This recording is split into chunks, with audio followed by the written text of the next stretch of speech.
Kohlberg నైతిక వికాస సిద్ధాంతంలో మనకి అసలు నైతిక వికాసం అంటే ఏంటో చూద్దాం. చూడండి, మరి కోల్బర్గ్ నైతిక వికాస సిద్ధాంతంలో నైతిక వికాసం అంటే ఏంటో చూద్దాం. మనం చూడండి, మంచికి చెడుకి తేడా అని తెలుసుకోవటం అనేటటువంటిది మనందరికీ కూడా తెలుసు. ఓకే, మంచికి చెడుకి తేడా తెలుసుకొని, అంటే తప్పుకి ఒప్పుకి తేడా తెలుసుకొని సరైనటువంటి మార్గంలో మనం క్రమశిక్షణగా సరైనటువంటి మార్గంలో ఇతరులకి నచ్చే విధంగా మనం ప్రతిస్పందించటమే నైతిక వికాసం. చూడండి, మనంతా ప్రతిరోజు మనందరికీ తెలిసేది ఇదంతా. మంచి చెడుకి తేడా తెలియాలి. మనం రోజు రకరకాలైనటువంటి పనులు చేస్తుంటాం. ఏది మంచి, ఏది చెడు, ఏది తప్పు, ఏది ఒప్పు అనేటటువంటి తేడా తెలుస్తూ ఉంటుంది. మరి ఆ తేడాను మనం తెలుసుకొని సరైనటువంటి మార్గంలో ఒక క్రమశిక్షణ ద్వారా ఇతరులకి నచ్చే విధంగా మనం ప్రతిస్పందిస్తూ ఉంటాం కదా, దాన్నే ఏమంటారంటే నైతిక వికాసం అని చెప్తారు. అంటే జనరల్ గా అబద్ధాలు ఆడటం, దొంగతనం చేయకుండా ఉంటాం. సో ఇలాంటివన్నీ కూడా మనకి తెలుస్తూనే ఉంటాయి. సో కాబట్టి ఎవరైతే అబద్ధాలు తర్వాత దొంగతనం చేయకుండా ఉంటారో, మంచికి చెడుకి తేడా తెలుస్తూ ఉంటుందో, అదేవిధంగా తప్పుకి ఒప్పుకి తేడా తెలుస్తుందో, వాళ్ళు ఆ విధంగా తేడా తెలుసుకొని సరైనటువంటి మార్గంలో, మంచి మార్గంలో క్రమశిక్షణగా ఉండి ఇతరులకు నచ్చే విధంగా మనం ప్రతిస్పందించాల్సి ఉంటుంది. సో అట్లా ప్రతిస్పందించినట్లయితే దాన్ని నైతిక వికాస సిద్ధాంతం అంటారు. మరి దీంట్లో మనకి చూడండి, మొరాలిటీ. ఓకే, నైతికత అంటే ఏంటంటే మొరాలిటీ అంటారు ఇంగ్లీష్ లో దీన్ని. మరి మొరాలిటీ అనేటటువంటి ఇంగ్లీష్ పదము మొనీర్ అనేటటువంటి ఒక లాటిన్ పదం నుంచి రావడం జరిగింది. సో ఇది కూడా చాలా చాలా ఇంపార్టెంట్. మొరాలిటీ అనేటటువంటి ఇంగ్లీష్ పదము ఏ భాష నుంచి వచ్చింది, లేకపోతే ఏ పదం నుంచి వచ్చింది అంటే మొరాలిటీ అనేటటువంటి ఇంగ్లీష్ పదము మొనీర్ అనే లాటిన్ పదం నుంచి రావటం జరిగింది. మరి దీనికి అర్థం ఏంటి అంటే నీతిగా ప్రవర్తించటం. నీతిగా ప్రవర్తించటాన్ని మనం మొరాలిటీ అని చెప్తారు. ఓకే, చూడండి, మరి ఇప్పుడు ఈ నైతిక వికాసం గురించి చూద్దాం. సమాజం ఆమోదించేటటువంటి విలువలతో కూడినటువంటి ఉన్నతమైనటువంటి వ్యక్తిత్వాన్ని రూపొందించుకోవటమే నైతిక వికాసం. ఓకే, మరి చూడండి, మరి నైతిక వికాసం అంటే సమాజం ఆమోదించేటటువంటి విలువలతో కూడినటువంటి ఉన్నతమైనటువంటి వ్యక్తిత్వాన్ని రూపొందించుకోవటం. అంటే ఒక సమాజం ఒక వ్యక్తిని ఏ రూపంలో చూడాలనుకుంటుందో, లేకపోతే ఒక వ్యక్తి సమాజంలో ఏ విధంగా ఉంటే సరైనటువంటి విధానంలో ఉంటాడో ఆ విధానంలో ఉండటమే నైతిక వికాసం. అంటే సమాజం ఒక వ్యక్తిలో ఏ విలువలైతే కావాలని కోరుకుంటుందో అలాంటి విలువల్ని ఆ వ్యక్తి పెంపొందించుకోవటమే నైతిక వికాసం. ఓకే, మరి ఈ నైతిక వికాసానికి ఉండాల్సినటువంటి లక్షణాలు మనం తీసుకున్నట్లయితే చూడండి, ఈ నైతిక వికాసానికి ఉండేటటువంటి లక్షణాల్లో మనకి నీతి, నిజాయితీ ఉండాలి. తర్వాత క్రమశిక్షణ, నియమ నిబంధనలు, పెద్దల్ని ఇతరుల్ని గౌరవించటం, ఇంకా కొన్ని నిబంధనలు పాటించటం, చట్టము, న్యాయాన్ని గౌరవించటం, ఇవన్నీ కూడా మనకి నైతిక వికాసానికి సంబంధించినటువంటి లక్షణాలు. అంటే ఒక వ్యక్తిలో ఉండాల్సినటువంటి నైతిక వికాస లక్షణాలు అనేవి ఏంటి అంటే నీతి, నిజాయితీని కలిగి ఉండటం, క్రమశిక్షణను కలిగి ఉండడం, పెద్దలు ఇతరుల్ని గౌరవించటం, నియమ నిబంధనలు పాటించటం, చట్టాన్ని, న్యాయాన్ని గౌరవించటం. సో ఇవన్నీ కూడా ఏంటి అంటే నైతిక వికాసానికి సంబంధించినటువంటి లక్షణాలు. ఒక వ్యక్తిలో ఉండాల్సినటువంటి నైతిక వికాసానికి సంబంధించినటువంటి లక్షణాలు. ఓకే, తర్వాత ఇక్కడ చూడండి, మనకి ఇక్కడ అడిగేటటువంటి బిట్ ఏది అంటే ఈ నైతిక వికాస సిద్ధాంతాన్ని వివరించినటువంటి శాస్త్రవేత్త ఎవరు అని అడగడానికి అవకాశం ఉంటుంది. మరి నైతిక వికాస సిద్ధాంతాన్ని వివరించింది కోల్బర్గ్ నైతిక వికాస సిద్ధాంతాన్ని వివరించడం జరిగింది. మరి దీంట్లో ఒక వ్యక్తి మంచికి చెడుకి తేడా తెలుసుకొని సరైనటువంటి మార్గంలో నడుచుకోవటం అనేది ఏ రకమైనటువంటి సిద్ధాంతం వివరిస్తుంది? ఒక వ్యక్తి మంచికి చెడుకి తేడా తెలుసుకొని సరైనటువంటి మార్గంలో నడిచేటటువంటి ఆ ప్రవర్తనని వివరించేటటువంటి సిద్ధాంతాన్ని ఏ సిద్ధాంతం తెలుపుతుంది అంటే కోల్బర్గ్ నైతిక వికాస సిద్ధాంతం. నెక్స్ట్, ఈ మొరాలిటీ అనేటటువంటి ఇంగ్లీష్ పదము ఏ పదం నుంచి వచ్చింది అంటే లాటిన్, మొనీర్ అనేటటువంటి లాటిన్ పదం నుంచి రావటం జరిగింది. ఓకే, ఇది ఇంపార్టెంట్. తర్వాత మరి మొనీర్ అనేటటువంటి పదానికి అర్థం ఏమిటి? నీతిగా ప్రవర్తించటాన్ని మనం మొనీర్ అని చెప్తారు. ఓకే, ఇప్పుడు దీని గురించి ఇంకా డీటెయిల్స్ చూద్దాం.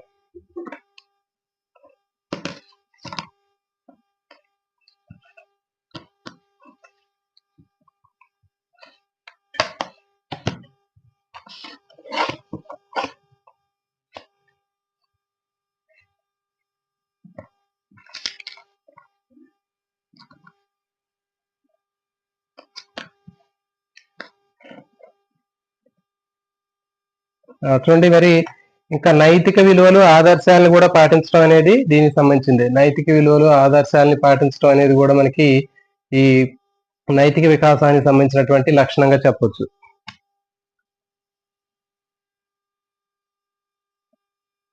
చూడండి మరి ఈ కోల్బర్గ్ గురించి చూద్దాం. మరి కోల్బర్గ్ ఎలాంటి పరిశోధన చేశాడు, ఈ పరిశోధన చేసి ఈ నైతిక వికాస సిద్ధాంతాన్ని ఏ విధంగా చెప్పాడు అనేది చూద్దాం మనం.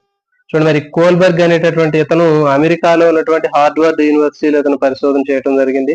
ఇతను ఏ దేశానికి చెందినవాడు అంటే అమెరికా దేశానికి చెందినటువంటి శాస్త్రవేత్త. ఇతను కోల్బర్గ్ అనేటటువంటి శాస్త్రవేత్త అమెరికా దేశానికి చెందినటువంటి శాస్త్రవేత్త. ఇతను ఏం చేశాడు అంటే 10 సంవత్సరాల వయసు నుంచి 16 సంవత్సరాలు వయసు ఉన్నటువంటి పిల్లల మీద ఇతను పరిశోధన చేయడం జరిగింది.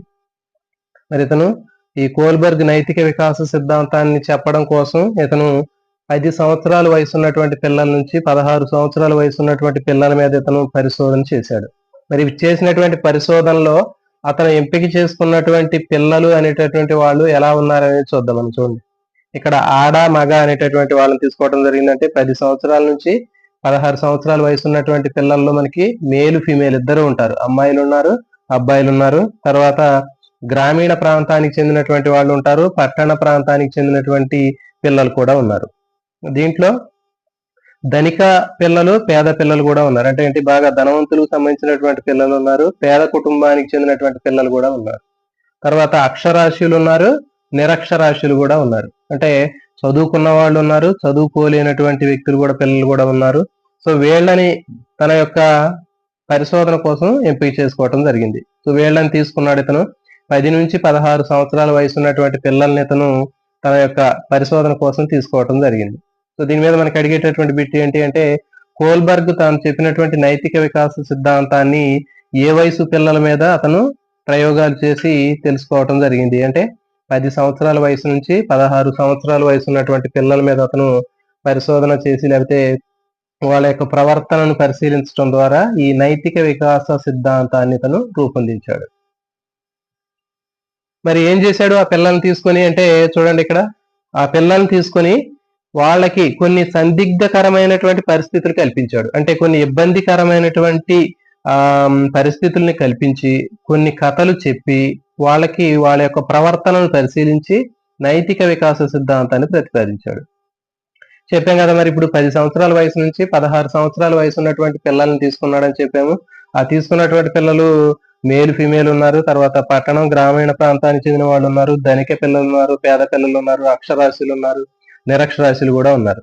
మరి ఇట్లా ఉన్నటువంటి పిల్లల్ని తీసుకున్న తర్వాత వాళ్ళకి కొన్ని ఇబ్బందికరమైనటువంటి పరిస్థితులు కల్పించాడు. అంటే ఏంటి, సందిగ్ధకరమైనటువంటి పరిస్థితి అంటే ఇక్కడ ఇబ్బందికరమైనటువంటి పరిస్థితి అని అర్థం. అంటే వాళ్ళకి ఏదైతే ఇష్టమైతుందో ఆ ఇష్టమైనటువంటి పరిస్థితులు లేకుండా చేయటం, అంటే ఇబ్బందికరమైనటువంటి పరిస్థితులు కల్పించడం.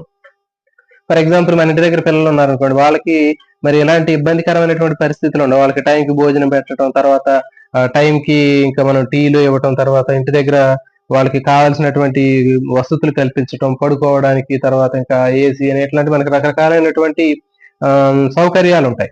కానీ ఇక్కడ ఏం చేశాడంటే ఈ కోల్బర్గ్, ఓకే, ఈ ఎవరైతే పిల్లలు ఉన్నారో 16 సంవత్సరాల వయసు ఉన్నటువంటి వరకు ఉన్నటువంటి పిల్లల్ని అతను చేసేటటువంటి ఆ పరిశోధన కోసం ఏం చేశాడంటే ఈ పిల్లల మీద కొన్ని కఠినమైనటువంటి నియమాలు పెట్టాడు వాళ్ళకి. అంటే ఏంటి, వాళ్ళకి టైంకి భోజనం లేకుండా చేయటం, టైంకి నీరు వాటర్ అందించకుండా ఉండటం, సరైనటువంటి వసతులు లేకుండా చేయటం, అంటే పడుకోవడానికి మంచాలు కానివ్వండి, ఇంకా తర్వాత ఇట్లా రకరకాలైనటువంటి వసతులు కానివ్వండి, అలాంటివి ఏమీ లేవు. కఠినమైనటువంటి పనులు చేసేటట్లుగా చేశాడు.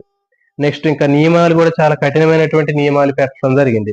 మరి ఆ విధంగా పెట్టినప్పుడు వాళ్ళ యొక్క ప్రతిస్పందన అనేది ఏ విధంగా ఉంటుందో తెలుసుకొని తన యొక్క నైతిక వికాస సిద్ధాంతంలో ప్రతిపాదించాడు. అర్థమవుతుంది కదా మిత్రులందరికీ కూడా.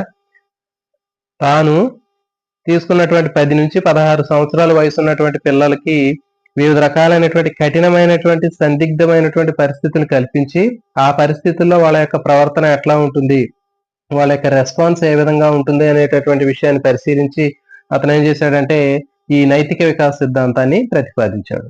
ఓకే, నెక్స్ట్ మరి ఇక్కడ చూడండి మనకి ఏంటి అంటే మరి ఈ సిద్ధాంతాన్ని విమర్శించినటువంటి శాస్త్రవేత్త ఒక అతను ఉన్నాడు. ఓకే, మరి కోల్బర్గ్ చెప్పినటువంటి నైతిక వికాస సిద్ధాంతాన్ని విమర్శించింది ఎవరు అని అడుగుతారు. దీనికి గిల్లీ గాన్ అనేటటువంటి శాస్త్రవేత్త ఇతను. చాలా ఇంపార్టెంట్ అండి, గుర్తుపెట్టుకోండి. కోల్బర్గ్ నైతిక వికాస సిద్ధాంతాన్ని విమర్శించినటువంటి శాస్త్రవేత్త ఎవరు అంటే గిల్లీ గాన్ అనేటటువంటి శాస్త్రవేత్త ఇతను విమర్శించడం జరిగింది. ఎందుకు విమర్శించాడు అంటే చూడండి, ఇతను మొత్తం తీసుకున్నటువంటి పిల్లలు 72 మంది పిల్లలు ఉన్నారు. అంటే ఇతను ఈ నైతిక వికాస సిద్ధాంతాన్ని చెప్పడం కోసం దాదాపు ఎంతమంది పిల్లల్ని పరిశీలించాడు అంటే 72 మంది పిల్లల్ని పరిశీలించాడు. ఈ 72 మంది పిల్లల్లో కేవలం అతను తీసుకున్నది మాత్రం 72 గాని 58 మంది పిల్లల యొక్క ప్రవర్తన పరిశీలించి ఈ సిద్ధాంతాన్ని రూపొందించాడు. మరి అందుకని చెప్పేసి ఈ గిల్లిగాన్ అనేటటువంటి ఈ శాస్త్రవేత్త కోల్బర్గ్ చెప్పినటువంటి నైతిక వికాస సిద్ధాంతాన్ని విమర్శించాడు. మరి ఈ 72లో మొత్తం కూడా దాదాపు ఒక 90% వరకు 58 మంది అబ్బాయిలే, బాలురే. కేవలం బాలుర మీద ఈ పరిశోధన చేసి తాను చేసినటువంటి ఈ నైతిక వికాస సిద్ధాంతం సరైనటువంటిది అని ప్రతిపాదించడం అనేది దాన్ని ఈ గిల్లిగాన్ అనే శాస్త్రవేత్త విమర్శించాడు. అంటే తీసుకునేటటువంటి వాళ్ళలో అమ్మాయిలు కూడా ఉండాలి, కానీ కేవలం అబ్బాయిల మీదే పరిశోధన చేసి ఇది సరైంది అని చెప్పడం ఏంటి అనేటటువంటి ఆ విమర్శనతోటి ఇతను ఈ గిల్లిగాన్ విమర్శించడం జరిగింది. ఇతను మొత్తం 72 మంది పిల్లల మీద పరిశోధన చేయడానికి తీసుకుంటే ఆ 72 మందిలో చివరికి మిగిలింది ఎంత అంటే కేవలం 58 మంది మాత్రమే ఉన్నారు పిల్లలు. ఎందుకంటే చెప్పాం కదా, ఇక్కడ ఈ కఠినమైనటువంటి నియమ నిబంధనలు పెట్టి వాళ్ళ యొక్క ప్రవర్తన తెలుసుకోవాలనుకున్నప్పుడు మొత్తం 72 మంది పిల్లల్లో మొత్తం డ్రాప్ అయిపోయారు వాళ్ళందరూ కూడా. డ్రాప్ అయిపోయి చివరికి 58 మంది పిల్లలు మాత్రమే మిగిలారు. ఆ మిగిలినటువంటి వాళ్ళు మొత్తం కూడా బాయ్సే, అబ్బాయిలే. ఓకే, సో ఈ విధంగా అతను పరిశోధన చేయటం జరిగింది. సో జనరల్ గా మనం చూడండి, స్కూల్లో కూడా మనం ఏదైనా ఒక పిల్లలు ఏదైనా పని చెప్పినప్పుడు వస్తూ ఉంటారు. ఫర్ ఎగ్జాంపుల్ కిచెన్ గార్డెన్ లో కానీ ఏదైనా ఒక వర్క్ చెప్పడం కోసం పిల్లల్ని పిలిస్తే ఒకళ్ళు పిలిస్తే మొత్తం వస్తారు, గుంపులుగా 10 మంది 20 మంది వస్తూ ఉంటారు. సార్ మాకు చెప్పండి సార్, మాకు చెప్పండి సార్ అని వస్తారు. వచ్చిన తర్వాత వాళ్ళకి ఏం చెప్తామంటే, సరే మరి కిచెన్ గార్డెన్ లో గడ్డి బేకాలరా, లేకపోతే ఇక్కడ మొత్తం నీట్ గా గ్రౌండ్ మొత్తం నీట్ గా చేయాలరా, పేపర్లు లేరంటారా అని ఏదైనా చెప్తే వాళ్ళు ఏం చేస్తారంటే మొత్తం వచ్చినటువంటి 20 మంది 15 మంది వచ్చిన పిల్లలు చిన్నగా డ్రాప్ అయిపోయి ఏదో ఒక కారణంతో చెప్పకుండా తప్పించుకొని వెళ్ళిపోతుంటారు. ఓకే, సో ఇక్కడ కూడా అదే పరిస్థితిగా అనిపించింది. అంటే మరి కోల్బర్గ్ దాదాపు 72 మంది ఉన్నటువంటి పిల్లల్ని తీసుకొని అతను పరిశోధన చేద్దామని తీసుకొని వాళ్ళకి వివిధ రకాలైనటువంటి కఠినమైనటువంటి నియమ నిబంధనలు పెట్టినప్పుడు కేవలం దాంట్లో కొంతమంది మాత్రమే మిగలటం జరిగింది. ఎంతమంది మిగిలారంటే 58 మంది మాత్రమే మిగిలారు. సో కాబట్టి వీళ్ళ మీద అతను పరిశోధన చేసి వాళ్ళ యొక్క ప్రవర్తనని అధ్యయనం చేసి ఇతను నైతిక వికాస సిద్ధాంతాన్ని రూపొందించడం జరిగింది. దీన్ని విమర్శించింది ఎవరు అంటే గిల్లిగాన్ దీన్ని విమర్శించాడు. ఇది కూడా చాలా చాలా ఇంపార్టెంట్. నెక్స్ట్,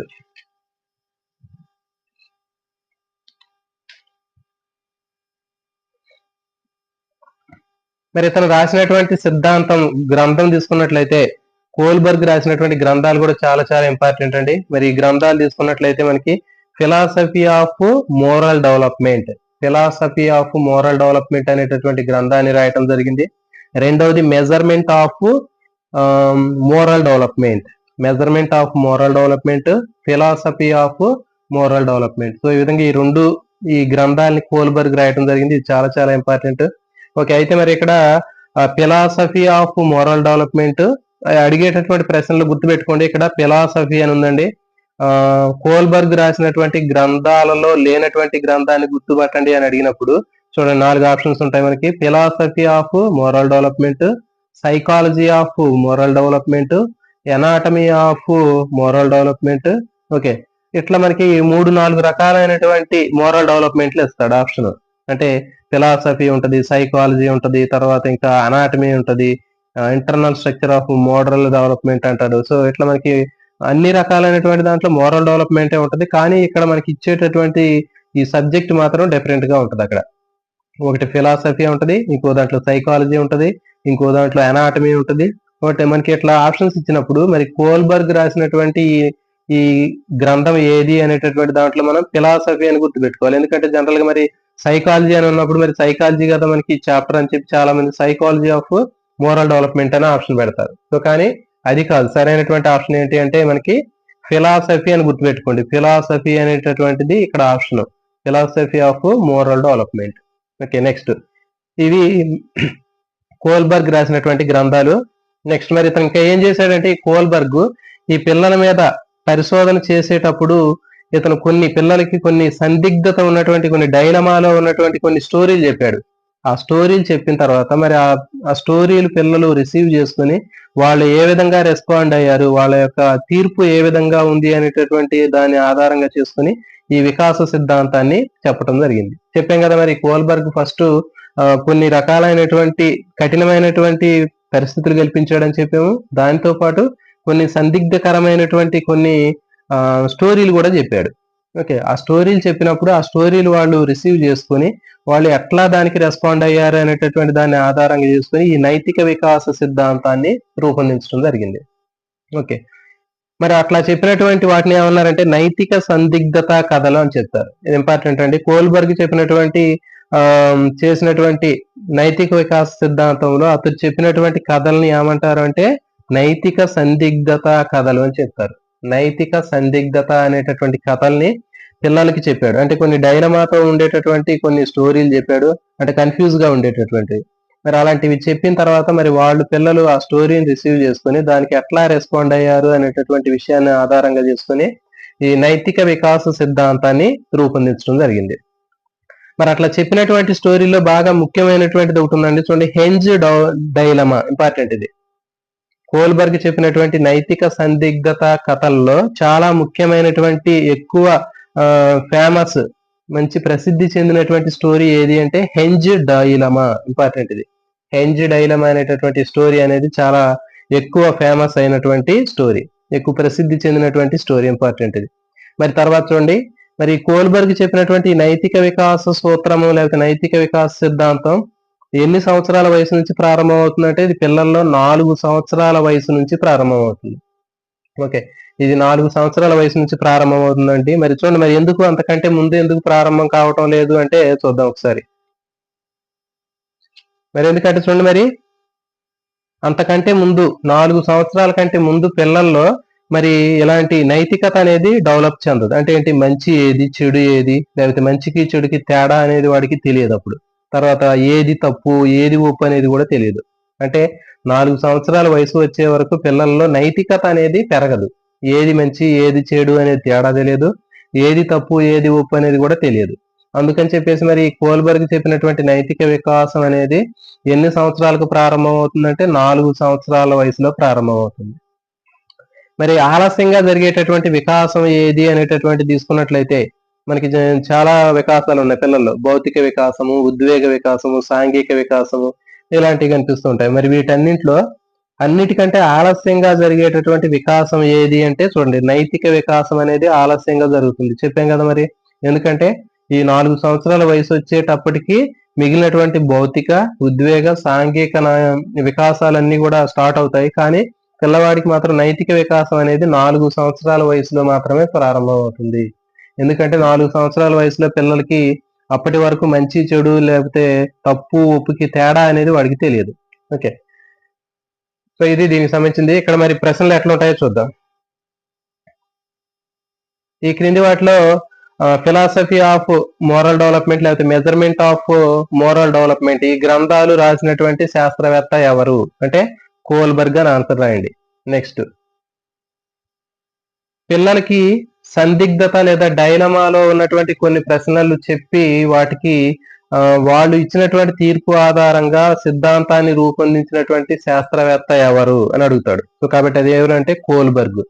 కొన్ని డైలమాతో కూడినటువంటి సందిగ్ధత ఉన్నటువంటి కథలను పిల్లవాడికి చెప్పి వాటి ఆధారంగా సిద్ధాంతాన్ని వికాస సిద్ధాంతాన్ని రూపొందించింది ఎవరు అని అడిగితే కోల్బర్గ్ అని ఆన్సర్ రాయండి. మరి కోల్బర్గ్ చెప్పినటువంటి నైతిక సందిగ్ధత కథలలో బాగా ప్రసిద్ధి చెందినటువంటి సందిగ్ధత కథ ఏది అని అడుగుతాడు. హెంజ్ డైలమా అని ఆన్సర్ రాయండి ఇక్కడ మీరు. Henge dilemma.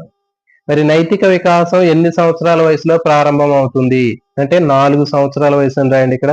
తర్వాత మరి ఎందుకు నైతిక వికాసం 4 సంవత్సరాల కంటే ముందు ఎందుకు ప్రారంభం కాదు అంటే పిల్లవాడికి మంచి చెడుకు మధ్య తేడా తెలియదు, తప్పు ఒప్పుల మధ్య తేడా అనేది తెలియదు. నెక్స్ట్, అన్నిటికంటే ఆలస్యంగా జరిగేటటువంటి వికాసం ఏది అని అడుగుతాడు.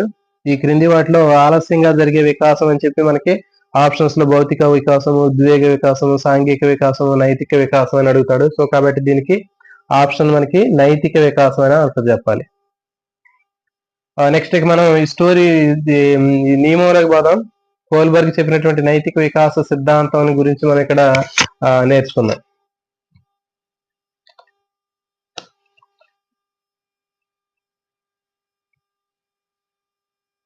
చూడండి, మరి కోల్బర్గ్ చెప్పినటువంటి నైతిక వికాస సిద్ధాంతంలో కేవలం దశలకు మాత్రమే ఇతను ప్రాధాన్యత ఇవ్వటం జరిగింది.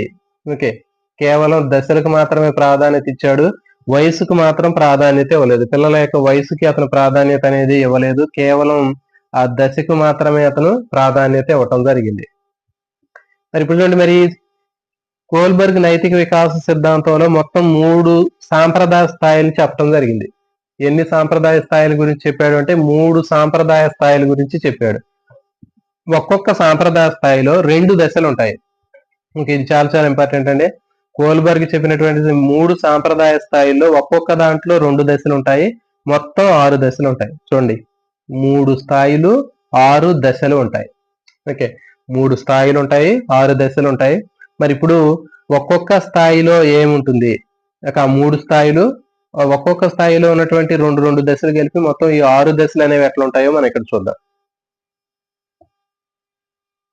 చూడండి, మొదటిది ఏంటంటే మొదటి స్థాయి పూర్వ సాంప్రదాయ స్థాయి. మొదటిది పూర్వ సాంప్రదాయ స్థాయి. నెక్స్ట్ రెండవది సాంప్రదాయ స్థాయి, పూర్వ సాంప్రదాయ స్థాయి. రెండవది సాంప్రదాయ స్థాయి. మూడవది ఉత్తర సాంప్రదాయ స్థాయి. ఓకే, ఇది మూడవది ఉత్తర సాంప్రదాయ స్థాయి. ఇప్పుడు చూద్దాం. చూడండి, మరి పూర్వ సాంప్రదాయ స్థాయిలో ఉన్నటువంటి దశలు అనేవి దశ 1, దశ 2. అంటే 1వ దశ 2వ దశని పూర్వ సాంప్రదాయ స్థాయిలో ఉంటుంది. నెక్స్ట్ 3వ దశ 4వ దశ సాంప్రదాయ స్థాయిలో ఉంటాయి. నెక్స్ట్ 5వ దశ 6వ దశ ఉత్తర సాంప్రదాయ స్థాయిలో ఉంటాయి. ఓకే, కాబట్టి ఇవన్నీ కూడా మనం అట్లా గుర్తుపెట్టుకోవాలి. పూర్వ సాంప్రదాయ స్థాయిలో మొదటి దశ 2వ దశ ఉంటుంది. నెక్స్ట్ సాంప్రదాయ స్థాయిలో 3వ దశ 4వ దశ ఉంటుంది. ఉత్తర సాంప్రదాయ స్థాయిలో 5వ దశ 6వ దశ ఉంటుంది. ఓకే, సో మరి పూర్వ సాంప్రదాయ స్థాయి అనేది 4 సంవత్సరాల వయసు నుంచి 10 సంవత్సరాల వయసు వరకు ఉంటుందండి ఇది. ఓకే, తర్వాత సాంప్రదాయ స్థాయి 11 సంవత్సరాల వయసు నుంచి 13 సంవత్సరాల వరకు ఉండేటటువంటిది సాంప్రదాయ స్థాయి. నెక్స్ట్ ఉత్తర సాంప్రదాయ స్థాయి 14 సంవత్సరాల నుంచి 21 సంవత్సరాల వరకు ఉంటుంది. సో ఇది ఉత్తర సాంప్రదాయ స్థాయి. సో కాబట్టి గుర్తుపెట్టుకోండి, పూర్వ సాంప్రదాయ స్థాయి ఏ వయసు వరకు ఉంటుంది అంటే 4 నుంచి 10 సంవత్సరాలు. తర్వాత సాంప్రదాయ స్థాయి యొక్క వయసు ఎంత అంటే 11 సంవత్సరాల నుంచి 13 సంవత్సరాలు. నెక్స్ట్ ఉత్తర సాంప్రదాయ స్థాయి అంటే 14 సంవత్సరాల నుంచి 21 సంవత్సరాలు.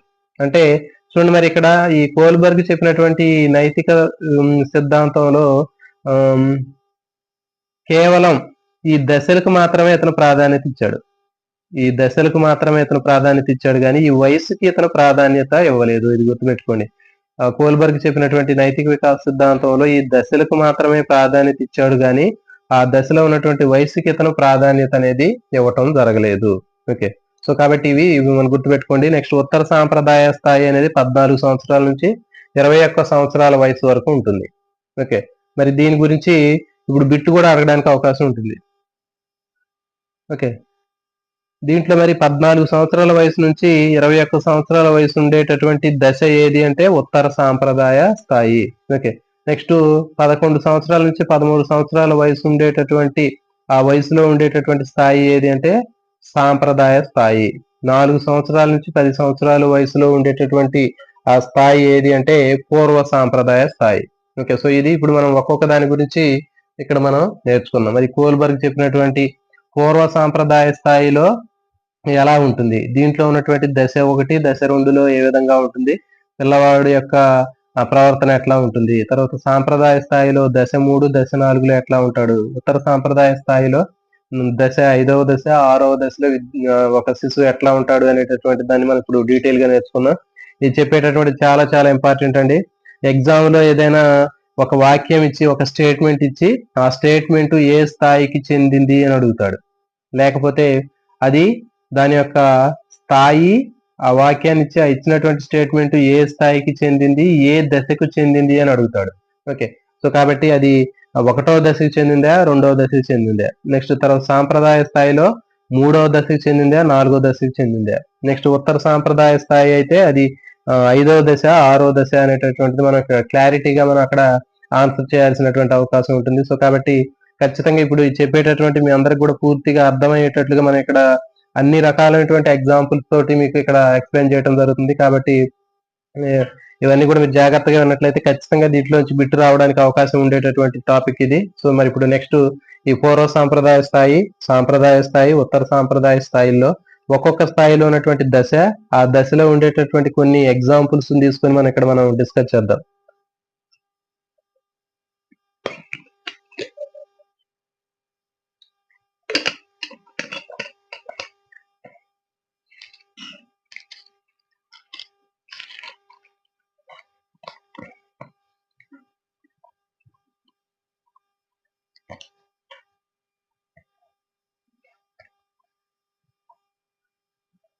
చూడండి ఇక్కడ మనకి ముందు పూర్వ సాంప్రదాయ స్థాయి. ఓకే, పూర్వ సాంప్రదాయ స్థాయి తీసుకున్నాం మనం. ఈ పూర్వ సాంప్రదాయ స్థాయి తీసుకున్నట్లయితే చెప్పాం మనం. ఇది చూడండి, పూర్వ సాంప్రదాయ స్థాయి, సాంప్రదాయ స్థాయి, ఉత్తర సాంప్రదాయ స్థాయి అని చెప్పాం మనం. పూర్వ సాంప్రదాయ స్థాయి తీసుకున్నట్లయితే మరి పూర్వ సాంప్రదాయ స్థాయిలో మనకి ఏజ్ అనేది 4 సంవత్సరాల నుంచి 10 సంవత్సరాల వరకు ఉంటుంది, గుర్తుపెట్టుకోండి. పూర్వ సాంప్రదాయ స్థాయి యొక్క వయసు ఎంత అంటే 4 సంవత్సరాల నుంచి 10 సంవత్సరాల వరకు ఉంటుంది. ఇక మరి దీంట్లో పూర్వ సాంప్రదాయ స్థాయిలో మనకి రెండు దశలు అనేవి ఉంటాయి. 1వ దశ, 2వ దశ. ఓకే, ఈ రెండు గుర్తుపెట్టుకోవాలి. 1వ దశ, 2వ దశ అనేది పూర్వ సాంప్రదాయ స్థాయిలో ఉంటుంది. మరి దాని గురించి చూద్దాం.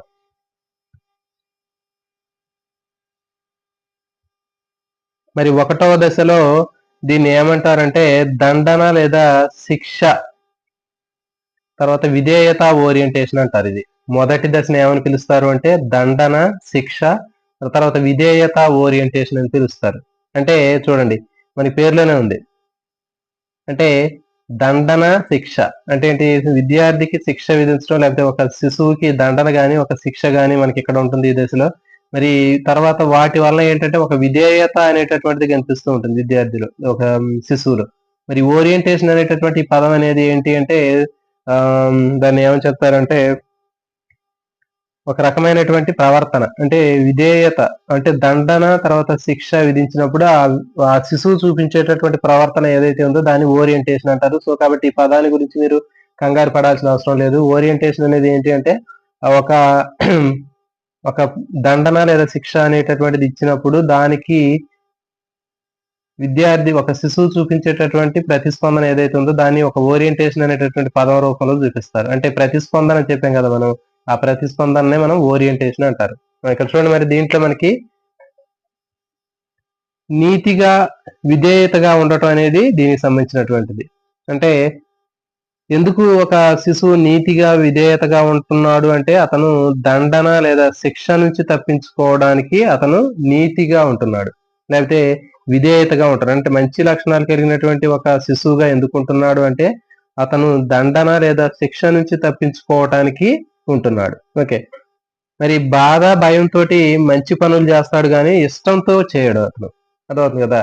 ఇష్టంతో ఒక శిశువు అనేవాడు ఇష్టంతో తాను పని చేయడు, కానీ ఎందుకు చేస్తాడంటే బాధతోటి భయంతో చేస్తాడు. అది మొదటి దశ. అంటే శిశువు దండన లేదా శిక్ష అనేటటువంటిది ఈ మొదటి దశలో ఉంటుంది. తర్వాత దీంట్లో విధేయత ఓరియంటేషన్ అనేది కనిపిస్తుంది. సో మీకు ఇప్పుడు ఎగ్జాంపుల్ చెప్తే మీకు చాలా ఈజీగా అర్థమవుతుంది. సో ఈ పదాలు అనేటటువంటివి మనకి ఇందులో గుర్తుపెట్టుకునేది ఏంటంటే దండన, శిక్ష అనేది గుర్తుపెట్టుకోండి. దండన, శిక్ష, తర్వాత విధేయత అంటే ఒక డిసిప్లిన్ అని చెప్తారు కదా. విధేయత అంటే క్రమశిక్షణ, లేకపోతే ఒక డిసిప్లిన్ అని చెప్తాం కదా. మరి అది ఎందుకు ఉంటుంది? ఆ ఓరియంటేషన్ అనేటటువంటిది ఏంటంటే దండన వలన శిక్ష వలన వస్తుంది. దండన వలన శిక్ష వలన ఒక శిశువు చూపించేటటువంటి విధేయత ఏదైతే ఉందో దాన్ని దండన, శిక్ష, విధేయత ఓరియంటేషన్ అంటారు. ఇది మొదటి దశ. ఓకే, చూడండి, మరి ఒక శిశువు, ఒక పిల్లవాడు నీతిగా ఉంటున్నాడు లేకపోతే విధేయతగా ఉంటున్నాడు అంటే ఎందుకు ఉంటున్నాడు అంటే ఒక మంచి లక్షణాలు కలిగినటువంటి విద్యార్థిగా, ఒక శిశువుగా ఎందుకు ఉంటున్నాడు అంటే అతనికి దండన వలన దండన కలుగుతుందేమోనైన భయం. అంటే ఏంటి, కొడతారేమో, తిడతారేమో, శిక్షిస్తారేమో అనేటటువంటి దాని నుంచి తప్పించుకోవడం కోసం ఆ శిశువు చూపించేటటువంటి ప్రవర్తన ఏదైతే ఉందో దాన్ని మనకి మొదటి దశ అని చెప్తారు. అంటే ఒక శిశువులో బాధ, భయంతోటి కొన్ని మంచి పనులు చేస్తూ ఉంటాడు ఒక పిల్లవాడు. మరి ఆ చేసేటటువంటి మంచి పనులు బాధ, భయంతో చేస్తాడు గానీ ఇష్టంతో చేయడు. ఓకే. మరి దాని గురించి ఎగ్జాంపుల్ తీసుకుందాం మనం ఇక్కడ.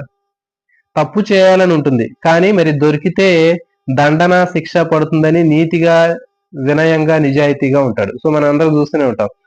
పిల్లవాళ్ళు కొన్ని తప్పు చేయాలనుకుంటూ ఉంటారు. కానీ మరి ఆ తప్పు చేసినప్పుడు ఎక్కడ దొరికితే మనకి శిక్ష పడుతుందో, లేకపోతే మనకి ఎక్కడ పనిష్మెంట్ పడుతుందో అని చెప్పి వాళ్ళు ఏం చేస్తారంటే, మరి అలాంటి తప్పులు చేయకుండా నీతిగా, నిజాయితీగా, వినయంగా ఉంటూ ఉంటారు. అర్థమవుతుంది కదా! సో మరి దాన్నే ఏమంటారంటే మొదటి దశ అని చెప్తారు. ఎగ్జాంపుల్ తీసుకుందాం. ఇప్పుడు ఇల్లు శుభ్రం చేయకపోతే, ఒక అమ్మాయి ఇల్లు శుభ్రం చేస్తుంది. ఇల్లు శుభ్రం చేయకపోతే ఏం చేస్తుంది, వాళ్ళ అమ్మ కొట్టిద్ది. మరి వాళ్ళ అమ్మ కొడుతుందని చెప్పి ఆ అమ్మాయి ఏం చేస్తుంది, ఇల్లు శుభ్రం చేస్తుంది. కాబట్టి ఒక అమ్మాయి ఇల్లు శుభ్రం చేస్తుంది, ఎందుకు చేస్తుందంటే చేయకపోతే వాళ్ళ అమ్మ కొడుతుంది. కాబట్టి ఇక్కడ మరి దండన, శిక్ష అనేటటువంటి దాని నుంచి తప్పించుకోవడం కోసం ఆ అమ్మాయి ఇల్లు శుభ్రం చేస్తుంది. నెక్స్ట్, బడికి రాకపోతే ఏమవుతుంది, ఒక పిల్లవాడు బడికి రాలేదనుకోండి, సార్ కొడతాడు. మరి అందుకని చెప్పేసి వాడు ఏం చేస్తున్నాడు, బడికి రెగ్యులర్ గా పోతున్నాడు. అంటే బడికి పోకపోతే సార్ కొడతాడు అనేటటువంటి ఏదైతే ఉందో, మరి ఆ దండన, శిక్ష నుంచి రక్షించుకోవడం కోసం వాడు బడిలోకి పోతున్నాడు. ఓకే. ఇది దీనికి సంబంధించింది. ఇంకొక ఎగ్జాంపుల్, క్లాస్ లో తరగతి గదిలో విద్యార్థి నిద్ర వస్తూ ఉంటుంది వాడికి. మరి ఎక్కడ నిద్రపోతే సార్ కొడతాడో అనేటటువంటి ఆ భయంతో వాడు నిద్రపోడు. అర్థమవుతుంది కదా! సో కాబట్టి బాధ, భయం నుంచి, ఓకే, అతను బాధ, భయంతోటి అతను ఆ పని చేస్తున్నాడు గానీ ఇష్టంతో చేయట్లేదు. అంటే ఒక పని చేస్తే లేకపోతే చేయకపోతే ఎక్కడ టీచర్ కొడతాడో, లేకపోతే ఇంట్లో పేరెంట్స్ కొడతారు అనే భయంతోటే వాళ్ళు ఆ పని చేస్తున్నారు తప్ప మరి వాళ్ళకి ఇష్టంతో చేయట్లే. ఇంకొక ఎగ్జాంపుల్, పరీక్షలో చీటీ పెడితే డిబార్ చేస్తారనేటటువంటిది వాడికి తెలుసు. మరి అందుకని చెప్పేసి ఎందుకు అతను చీటీ పెట్టకుండా నిజాయితీగా పరీక్ష రాస్తున్నాడు అంటే, మరి ఎక్కడ చీటీ పెడితే దొరికిపోతే నన్ను డిబార్ చేస్తారనేటటువంటి ఆ భయం ఏదైతే ఉందో, ఆ దండన, శిక్ష అనేటటువంటిది, దానికి భయపడి అతను పరీక్షలనే నిజాయితీతో రాస్తాడు. ఓకే. నెక్స్ట్, టీచర్ వచ్చేసరికి క్లాస్ లో అల్లరి చేసేటటువంటి పిల్లలందరూ కూడా సైలెంట్ గా ఉంటారు. మరి ఎందుకు ఉంటున్నారంటే ఆ టీచర్ అంటే భయంతో. మరి వచ్చేసరికి అల్లరి చేస్తున్నారు అనుకోండి, మరి ఆ టీచర్ ఇచ్చేటటువంటి శిక్ష, దండనకు భయపడి వాళ్ళు సైలెంట్ గా ఉంటున్నారు. నెక్స్ట్ చూడండి, భర్త వచ్చేసరికి భార్య ఏం చేస్తే ఇల్లంతా నీట్ గా సర్దుకుని ఉంచుతుంది నీట్ గా. మరి ఎందుకు అంటే ఆమె తన యొక్క భర్తకు భయపడి, ఓకే, ఆ అమ్మాయి ఏం చేస్తుంది, ఆ ఇంటిని శుభ్రం చేస్తుంది, ఇల్లుని సర్దుతూ ఉంటుంది. సో కాబట్టి ఇది. ఇంకా చూడండి, మరి సెల్ ఫోన్ లో గేమ్స్ ఆడేటటువంటి పిల్లవాడు వాళ్ళ యొక్క తండ్రి వచ్చేసరికి ఏం చేస్తాడు, ఆ ఫోన్ పక్కన పెడతాడు. ఎందుకంటే మరి ఆయన వాళ్ళ నాన్న చూసేసరికి మరి ఆ ఫోన్ ఉన్నట్లయితే వాడిని తిట్టడం, కొట్టడం చేస్తారు. కాబట్టి దండన, శిక్ష నుంచి రక్షించుకోవడం కోసం వాడు ఏం చేస్తున్నాడంటే పక్కన పెడుతున్నాడు. తర్వాత ఇంకా చూడండి, మనకి తప్పు చేస్తే దేవుడు క్షమించడు అనేటటువంటిది కూడా దీనికి సంబంధించింది. అంటే మనం తప్పు చేస్తే దేవుడు క్షమించడు అనేటటువంటిది కూడా మనం ఏంటంటే దండన, శిక్ష వలన అతను రక్షించుకోవడం కోసం ఆ తప్పులు చేయకుండా ఉంటున్నాడు. ఇంకా మనకి ప్రార్థనా సమయానికి పాఠశాలకి రావటం. పిల్లలు మరి ప్రార్థనా సమయానికి పాఠశాలకి రాకపోతే ఎక్కడ టీచరు తిడతాడో, లేకపోతే హెచ్ఎం గారు కొడతాడు అనేటటువంటి ఆ శిక్ష భయానికి భయపడి అతను టయానికి బడిలోకి రావడం జరుగుతుంది. కానీ వాడు ఇష్టంతో బడికి రాడు. నెక్స్ట్, ఇంకా మనం చూస్తూనే ఉంటాం, బైక్ మీద ట్రిపుల్ రైడింగ్ చేస్తూ ఉంటారు. మరి ఆ ట్రిపుల్ రైడింగ్ చేసేటప్పుడు మరి ఎక్కడ మనం పోలీసులు పట్టుబడితే మనకి శిక్ష, పనిష్మెంట్ పడుతుందా అనేటటువంటి భయంతో వాళ్ళు ఆ ట్రిపుల్ రైడింగ్ చేయకుండా ఉంటారు. నెక్స్ట్, మనకి రెడ్ సిగ్నల్ పడినప్పుడు ఏం చేస్తుంటారు, కొంతమంది ఆ జంప్ చేయకుండా అక్కడే ఉంటుంటారు చాలా మంది. మరి ఎందుకు అట్లా జంప్ చేయకుండా ఉంటారు అంటే, మరి కొంతమంది వెళ్తున్నా కానీ కొంతమంది వెళ్లకుండా ఉంటారు. ఒకవేళ వెళితే, ఓకే, ఎప్పుడైతే మరి అట్లా వెళితే అక్కడ ట్రాఫిక్ పోలీసులు చూసినట్లయితే వాళ్ళకి పనిష్మెంట్, శిక్ష ఇస్తారు అనేటటువంటి ఆ భయం ఏదైతే ఉందో, ఆ భయము, దండన వలన ఏం చేస్తారంటే వాళ్ళు అక్కడ వెళ్లకుండా అక్కడ ఆ నియమాన్ని పాటిస్తూ ఉంటారు. నెక్స్ట్, మరి హెల్మెట్ పెట్టుకుంటూ ఉంటారు చాలా మంది. ఎందుకు హెల్మెట్ పెట్టుకుంటున్నారు అంటే, మరి హెల్మెట్ ఎక్కడ పెట్టుకోకపోతే వాళ్ళకి ఫైన్ పడుతుంది అనేటటువంటి ఆ భయము, శిక్ష ఏదైతే ఉందో దాని నుంచి తప్పించుకోవడం కోసం వాళ్ళు హెల్మెట్ పెట్టుకుంటారు.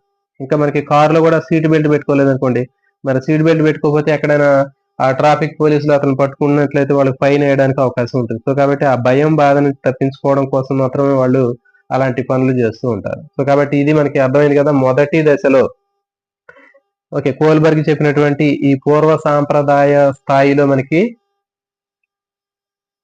మొదటి దశ ఏంటి అంటే దండన, శిక్ష, విధేయత ఓరియంటేషన్ అని చెప్పాను. చూడండి మరి అంటే ఏంటి, దండన శిక్ష వలన అతనికి వాటిని తప్పించుకోవడం కోసం అతను విధేయతను ప్రదర్శిస్తున్నాడు, అంటే మంచి పనులు చేస్తున్నాడు.